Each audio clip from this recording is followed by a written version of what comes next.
Make sure to subscribe and turn on the notifications so you can be alerted when new content is released. Enjoy the video.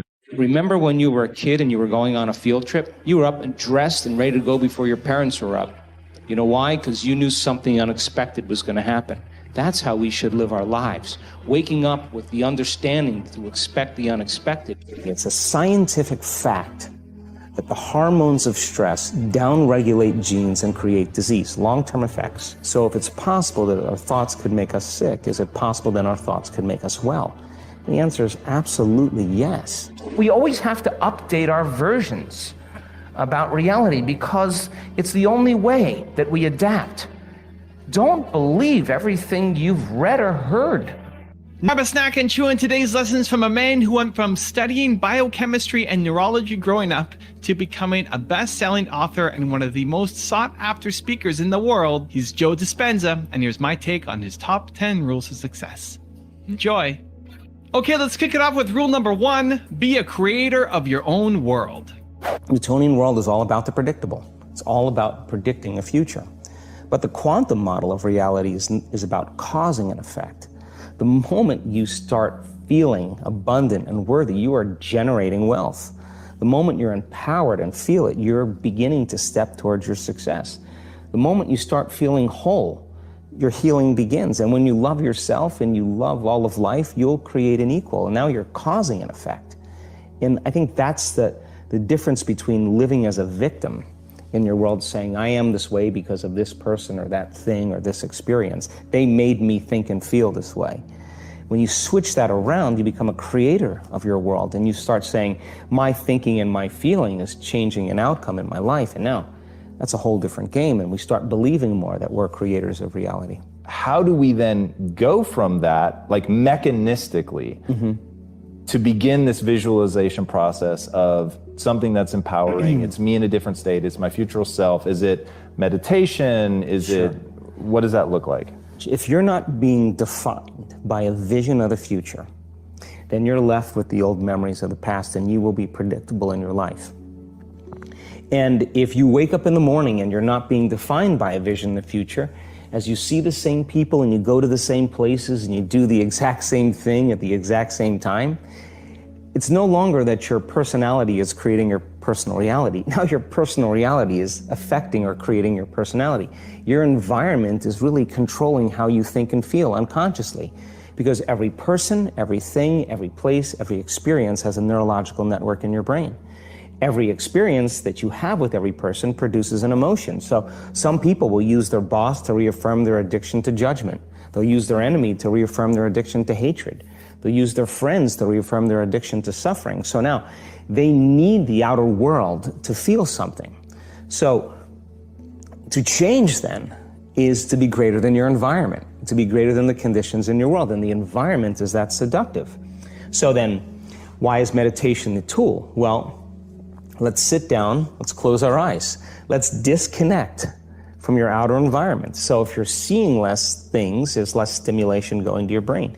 If you're playing soft music or you have earplugs in, less sensory information coming to your brain, so you're disconnecting from your environment.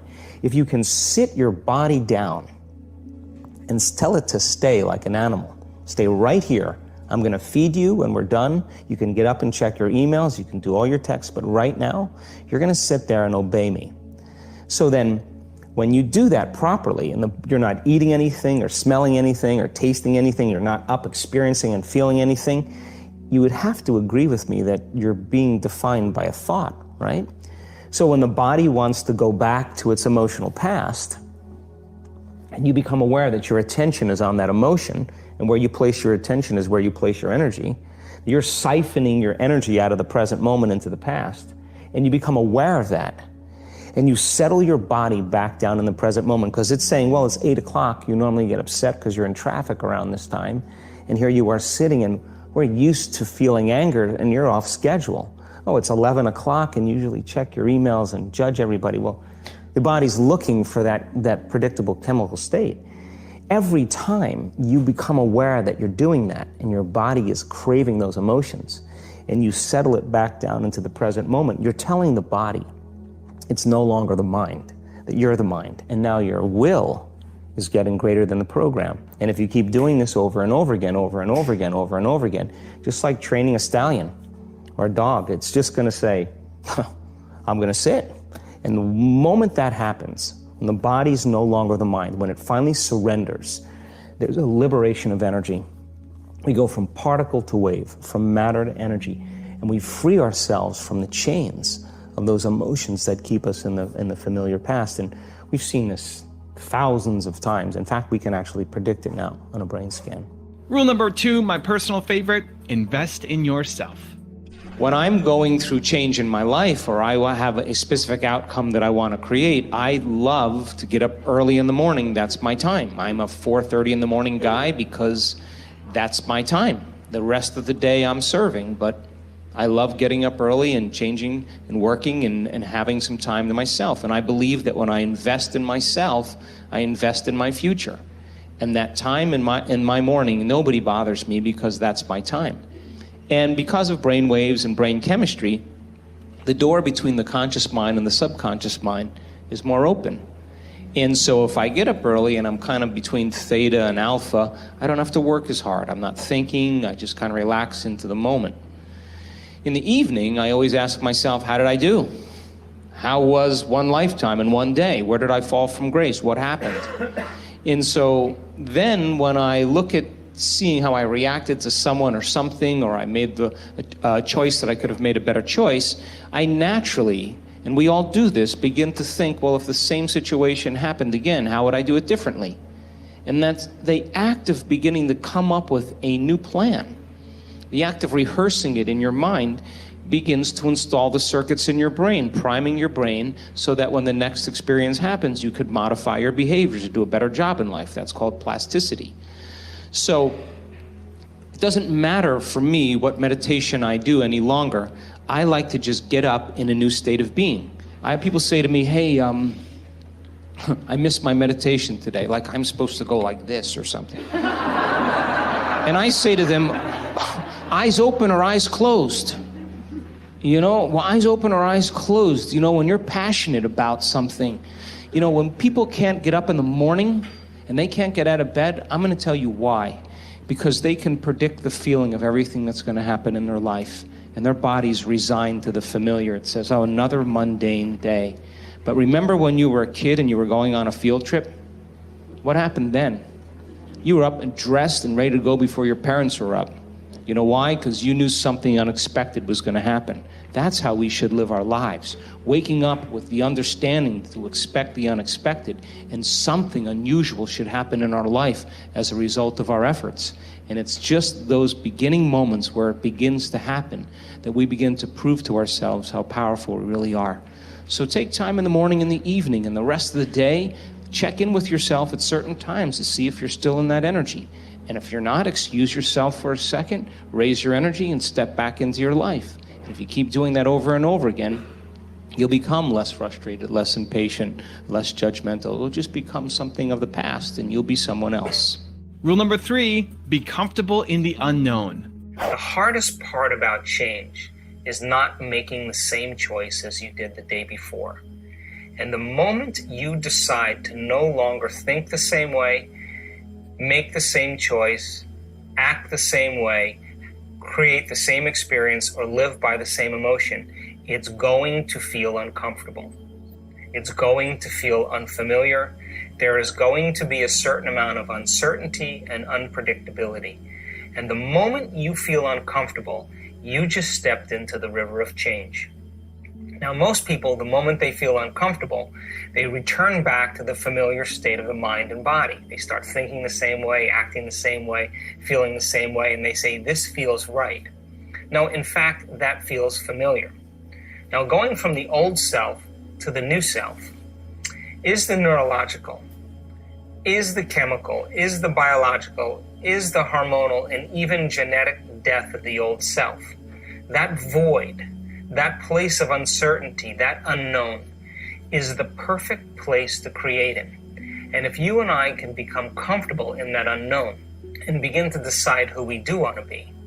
In other words, many people say when they're in that unknown, I can't predict my future. This doesn't feel right. Well, the best way to predict your future is to create it. not in the known, but in the unknown. So what if you said now, what thoughts do I want to fire and wire in my brain? What behaviors do I want to demonstrate?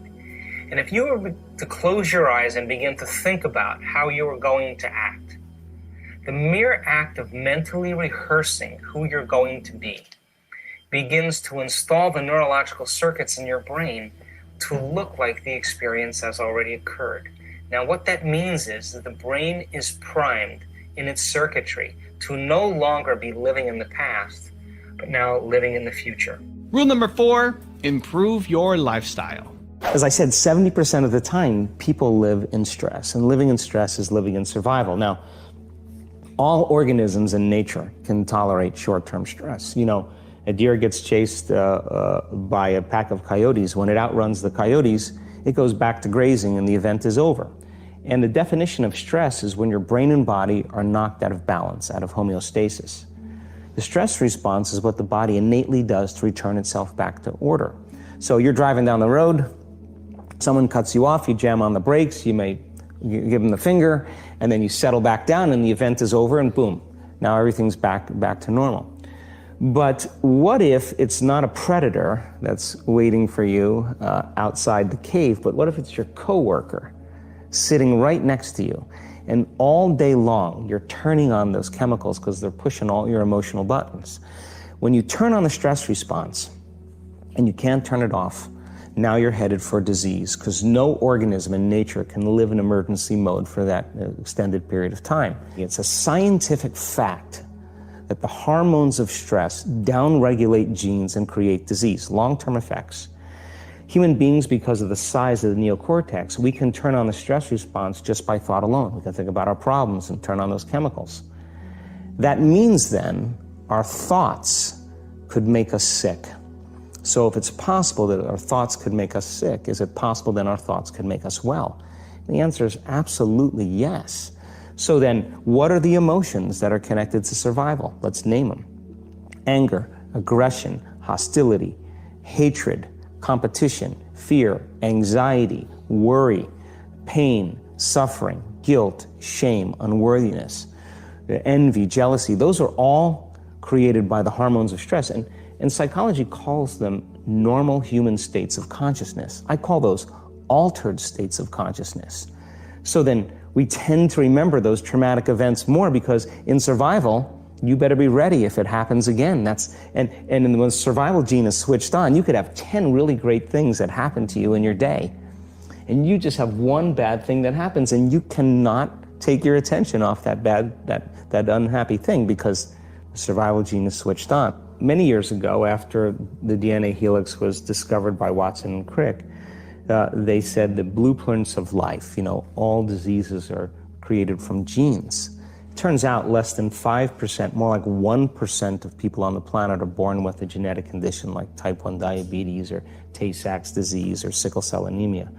The other 95 to 99% are created by lifestyle and by choices. You can take two identical twins, exact same genome. One dies at 51, the other one dies at 85. Same gene, different environment. So all of a sudden they said, we lied. That was wrong. It's not genes that create disease. It's the environment that signals the gene that creates disease. Well, okay. But that's not the whole truth too, because you could have two people working side by side in the same factory. One gets cancer after being exposed to a carcinogenic for 25 years. Both working for 25 years, the other one has no cancer at all. So there must be some internal order that would cause one person to not get it while another one does. So is it possible then, if the environment signals the gene, and it does, and the end product of an experience in the environment is called an emotion, can you signal the gene ahead of the environment by embracing an elevated emotion? We've done the research on this. We measured 7,500 different gene expressions in a group of people that came to an advanced event for 4 days. And we had them doing a seated meditation, a walking meditation, a laying down meditation, a standing meditation. And at the end of 4 days, just 4 days, the common 8 genes that were upregulated, 2 genes to suppress cancer cells and tumor growth, 2 genes for neurogenesis, the growth of new neurons in response to novel experiences and learning. The gene that signals stem cells to go to damaged areas and repair them. The gene for oxidative stress was upregulated. We started seeing all these genes that are very, very healthy to cause the body to flourish. Imagine if people were doing that for 3 months. We also measured telomeres, the little shoestrings on the end of DNA that tell us our biological age. We asked people to do the work, meditation, 5 out of 7 days for 60 days. Measure their telomeres to determine their biological age. 60 days later, 74% of the people lengthened their telomeres. 40% significant change. 20% a very remarkable change. That means that they got a little bit of their life back. If it had lengthened by 10%, they got 10% of their life back. Rule number 5, let go of your past self. Number 5, you can't go to the future holding on to the biology of your past. Decide what thoughts you can bring to your future. Write them down. Thoughts like, I can't, it's too hard, I'll never change, I'll start tomorrow, what's wrong with me, it's someone else's fault. Decide on what behaviors or actions or unconscious habits you have to change. How do you talk? Do you complain? Do you blame? Do you make excuses? Do you feel sorry for yourself? Just become so conscious of those behaviors that you'll never go unconscious again. And lastly, you have to decide what emotions no longer belong in your future. That means if you want to be wealthy, you can't take lack. If you want to be healthy, you can't take insecurity or fear. You got to begin to condition your body to a new mind. Rule number 6, become supernatural. I think we're living in such an amazing time right now. I mean, if you are not being challenged in some way in your life, you're not alive. And all of this is an initiation. And I don't believe that you have to go to any school of ancient wisdom perched in the Himalayas or for information or training any longer. If you see your life as the school, as the initiation, then you can no longer be a victim to your life. You're going to have to meet the challenges in your life from a greater level of mind, greater than the mind that created it. And so there have been plenty of peer-reviewed articles on the power of peace-gathering projects that lower crime, that lower trauma incidences of death and economic growth. It's all related to what's happening right now for us. And it's not enough, though, for us to just focus on peace and expect the world to change, because in the peace-gathering projects, when the event was over, a lot of the crime and violence returned back to its ceiling level again. It's more important for us not only to embody that peace and feel it, but then to demonstrate it. And when we begin to demonstrate it, I think we give people permission to do the same. That means that we can't be preaching peace and then be stuck in traffic and, flipping people off or arguing with your coworker. You don't get to stand up for peace if you have conflict in your life. So when we start that self-contemplative process of looking within, and instead of judging someone or something, look to see if there's an aspect of ourselves within that person or within that situation that we may need to change. And if we're all doing that at the same time, something greater, a greater consciousness is going to emerge. And so I believe that it should never be about a person. It should be about principles. And when we stand up for principles, that creates community. Because you could be one belief or another belief, but if you're sharing the same principles, which are joy and freedom and cooperation and connection, that's what builds communities. So then, everything in our world right now is reminding us of separation. Whether it's war, whether it's violence, whether it's political deceit, whether it's prejudice, all of those things cause us to live by those stress hormones. And when we're living in that state of survival, we're not trusting, and we become more selfish. So then, starting our day asking ourselves, what would be the greatest expression of myself I'd like to present to the world? And then making the choice to not get up until we are that person, I think that begins to demonstrate greatness. And when there is adversity and when there are challenges in our life, the question, of course, becomes, how do we become supernatural? And that means we're going to have to do what feels unnatural at first. When everybody else is in poverty and lack, that's the time to give. When everybody else is in fear and vigilance, that's the time to show courage. When people are angry and hating and prejudiced, that's the time to show compassion. When people are competing to rush to get to the top, that's the time to change your energy and draw the experience to you. And if you keep doing what's unnatural over and over again, sooner or later, you're going to become supernatural. Rule number 7, don't make excuses. There was another thing that you said that I thought was really powerful about how insights themselves are essentially inert. They don't do anything. What then do we do with an insight? How do we take a breakthrough moment and make sure that it's not just a breakthrough moment? Like, I guarantee people watching right now are having like 100 aha moments. For sure, that was definitely the case for me as I was researching you. And when you said that, I was like, and that's the danger, that you have the aha and then nothing. Yeah, and it is a danger, because then people will shrink back into mediocrity, and they'll use the insight to excuse them from taking a leap.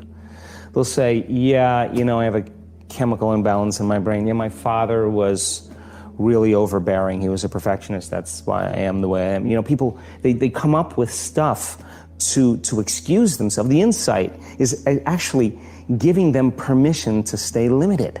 And it's an amazing idea, because they'll say to you that they really want to get over their anxiety. But let's take your ex-husband, let's put him in a straitjacket, let's duct tape him and shoot him to the moon. Now what? I mean, what are you going to do now? You still have to make those changes. And so then when the person's enemy dies, or something shifts in their life, and that person's gone, they'll find another person to hate. This is just how we function as human beings. We just slide another reason to feel those emotions. So I think when people start to understand this, I think knowledge is power, but knowledge about yourself is self-empowerment. Rule number 8, become truly present. I think that in order for us to truly change, we have to get beyond ourselves. And that is one of the arts of transformation. And when the moment we are completely in the present moment, we cannot be running a program. It turns out, coincidentally, when we're truly in the present moment, all possibilities in the quantum field exist in the eternal now. So when we're truly present and we take our attention off our body, off of people in our lives, off of things, off of places, and even time, that's the moment, as I said today, we become pure consciousness. That's the moment now we are no longer playing by the laws of Newtonian physics. That's the moment we no longer have our attention invested in this three-dimensional reality. And where we place our attention is where we place our energy. So then the moment we become nobody, no one, no thing, nowhere, and no time, that's the moment we get beyond ourselves. It is that act of being in the present moment that allows us to see new possibilities that we could never see from the place where we are stuck in our own programs and personality. The act of doing that, as Bruce said, is a skill, and it requires feedback. And feedback happens in a couple ways. One way you get feedback is to begin to measure the changes you see in your life.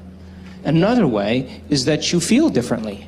Another way is that the voice in your head goes away that's telling you can, it's too hard, you'll never change. This process, if it was easy, everybody would be doing it. And yet we are piercing a veil where people are waking up and they're beginning to take their power back. We already innately know how to do this. All we have to do is keep practicing until we start seeing those wonderful, wonderful feedback mechanisms happening in our life. The moment you start seeing those changes taking place in your life, you are going to pay attention to what you did to cause it. And the moment you pay attention to the cause of that action, you're no longer thinking that it's something out there that did it. You're beginning to realize it's what you did inside of you to produce it. That's when we begin to take our power back. Rule number 9, keep going. We have people that have been abused. We have people that have been traumatized, that have been assaulted. We have people that have had very, very difficult pasts. And have you ever heard me say to revisit the event? No. Have you ever heard me say that? Never do we need to revisit the event, because once you do, you open the box. But what we want to do is overcome the emotion, because that's just what's lasting from the event. Living in guilt or grief or shame or unworthiness. I had someone tell me they lost a loved one the other day. And I said, well, okay. How long have you been grieving? Oh, about a year. Oh, really? Okay, well, suppose it was you that left and you were looking at the person you loved moping around for a year. What would you say to them after a year if you truly loved them? Get over it and have a happy life. I'm doing great. You should make yourself happy. You really love me? Live a happy life. That would be the greatest testament of love for each other. Because if you're suffering, then you're making this hard on me. And so then we always have to update our versions about reality, because it's the only way that we adapt. Don't believe everything you've read or heard. It just may not be the truth. There's always a greater truth that you and I can begin to investigate. Surely someone in eternity has had a similar problem as you and I, and they've gotten beyond it. Yes or no? Yes. So study that person. You want to be wealthy? Study wealthy people. Don't just have some panacea that you're just going to get wealthy. Read about wealthy people and find out that they lost everything and failed miserably 20, 50 times. But what they had as a characteristic, a quality in their personality, is they were persistent, and they kept changing, and they kept forgiving and letting go of the past and kept going. And sooner or later they ran into it, and when they had all the money they wanted, it was never about the money. It was just about that they could prove to themselves that they can do it. And you and I are no different than that. But if you can't create a future because of some emotion that keeps you in the past, you're going to have to square off with that emotion. And when you sit down and your body has all those physical sensations and it's getting vigilant and it wants to get up and it wants to move and you're just going, wow, and you're settling it down and you're working with it, you got to agree with me that something greater in you is climbing out of that body. Something greater in you is awakening. And when you're able to overcome those emotions, truly break the addiction, don't you know that you'll return back to your life and face the person that betrayed you? And you will see a part of yourself that you used to be that you no longer are, and you're not going to have anything else but love for them. In fact, you're going to have compassion for them because you're going to realize how stuck they are, and you're liberated and free. And rule number 10, the last one before a very special bonus clip, is think greater than your environment. If you think about this, your senses plug you into your external environment. Everything you're seeing or smelling or tasting or feeling or hearing, all of your 5 senses are affecting your brain. So if you're waking up in the morning and you're going through the same routine behaviors as you did the day before, and you're not in the process of being defined by a vision of the future, then you're for the most part left with the old hardware in your brain from the past. As a matter of fact, your brain is organized to reflect everything you know from the past. So as people wake up and they begin to pay attention to their body, they start to look around in their environment, they start to do typical things, it's the external environment that's turning on different circuits in their brain, causing them to think equal to their environment. And if you have the idea that your thoughts have something to do with your destiny, as long as you're thinking equal to your environment, you keep creating the same reality over and over again. So to change is to think greater than your environment, to think greater than the circumstances in your world, to think greater than the conditions in your life. And I think every great person in history understood this. They were defined by a vision that was much bigger than them. Now I've got a really special Joe Dispenza bonus clip on how to find your passion that I think you're really going to enjoy. But before that, question of the day, I want to know which message in this video resonated more with you. Invest in yourself or don't make excuses. Let me know down in the comments below. Thank you guys so much for watching. I believe in you. I hope you continue to believe in yourself, and whatever your one word is, much love. I'll see you soon, and enjoy the bonus clip. What's the impact that you want to have on the world? I think that the end game for me is to empower people to such a degree that they realize that they need less things outside of them to make them happy, less things outside of them to regulate their moods and their behaviors, and that they begin to use the kind of the power that we all have access to, and to really and to change the world, to make a difference so that there's more peace, there's more wholeness, there's more connection, that we support and love each other, we serve better. And I think that we have to start, for the most part, if everybody's working on themselves and doing their best to present the greatest ideal of themselves to the world, I think the world will be a better place. And so that's my passion, and I'm witnessing it happening now more than I ever thought I would.